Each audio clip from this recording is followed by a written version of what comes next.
Assalamualaikum warahmatullahi wabarakatuh. Di sini Bapak kami akan menjelaskan tentang analisis penerapan POAK terhadap PT Nestle. Pertama-tama kami akan memperkenalkan anggota kelompok kami, yaitu yang pertama ada Eka Setiawati, yang kedua ada Renita Mutiara, yang ketiga ada Nian Brad, yang keempat saya sendiri yaitu Badra Dinawa.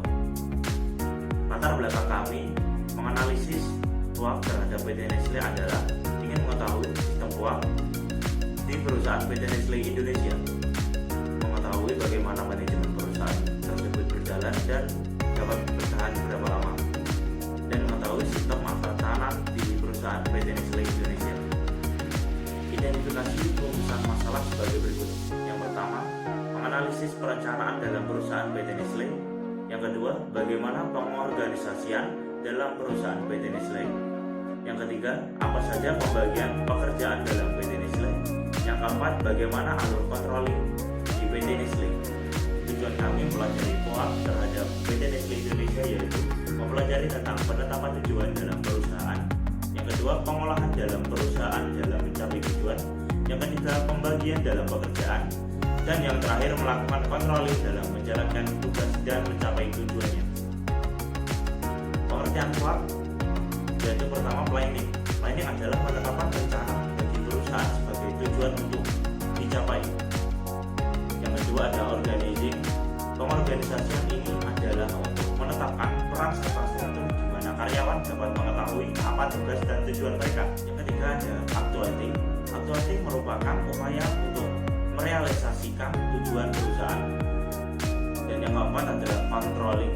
Controlling adalah kegiatan yang memastikan jalannya pekerjaan dengan tepat. Yang dari saya, wassalamualaikum warahmatullahi wabarakatuh. Baik, saya di sini ingin menjelaskan tentang profil perusahaan Nestle Indonesia.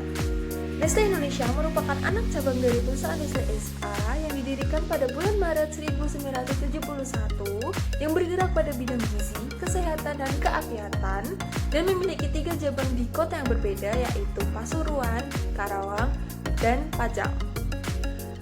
Awal mula Nestle dikenal di Indonesia melalui produknya yaitu Cap Nona yang sekarang dikenal dengan Milk Maid. Nestle memiliki pangsa yang besar di Indonesia terutama untuk produk susunya, sehingga melakukan pemasaran ke desa-desa dan menjaga mutunya, mengganti kaleng-kaleng di toko dan warung dengan produk yang baru dan menjaga kepercayaan konsumen.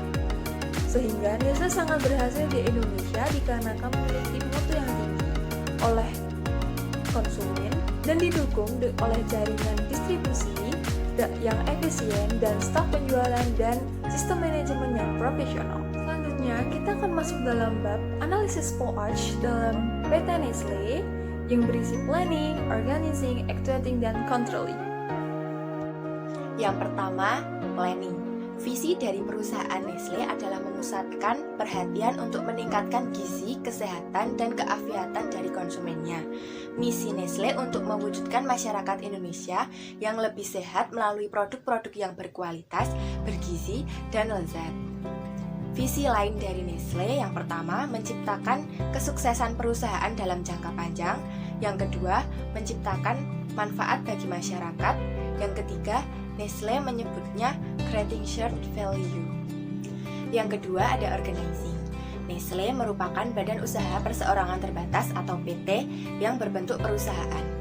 Para anggotanya memiliki hak suara penuh dalam rapat anggota, sehingga pemegang saham dan anggota turut menentukan jalannya perusahaan tersebut.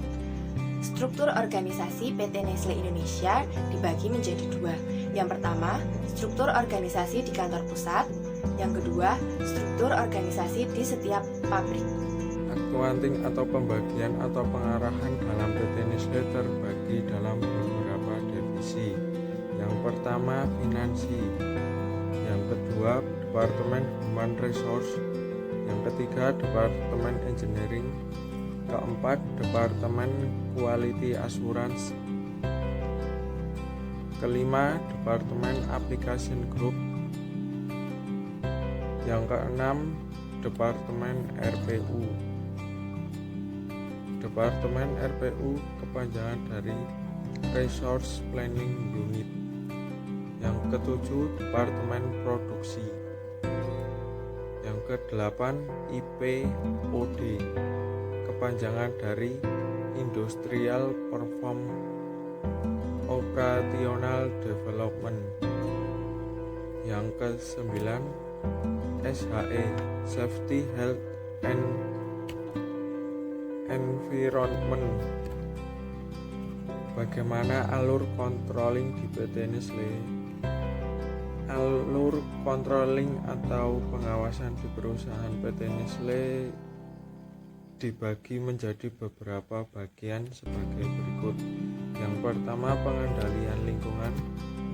Kedua, penaksiran resiko. Dan yang terakhir, pengendalian aktivasi. Baik, saya akan menjelaskan tentang conclusion dari analisis Spokes dari PT Nestle yang dapat disimpulkan bahwa pertama, perusahaan PT Nestle memiliki visi dan misi yang dijadikan tujuan jangka panjang dan jangka pendek bagi konsumen, anggota, dan lingkungan. Kedua, pengorganisasian PT Nestle dibagi menjadi dua, yaitu kantor pusat dan kantor cabang yang memiliki karyawan di setiap divisinya. Ketiga, pembagian yang ada di PT Nestle terjadi secara baik dengan adanya pembagian tugas dalam setiap divisi dan susunan struktur dalam perusahaan sangat baik. Keempat, pengawasan yang terjadi dalam PT Nestle dengan adanya pengendalian seperti pengendalian lingkungan, penaksiran risiko, dan pengendalian aktivitas, dan membentuk program CVC yang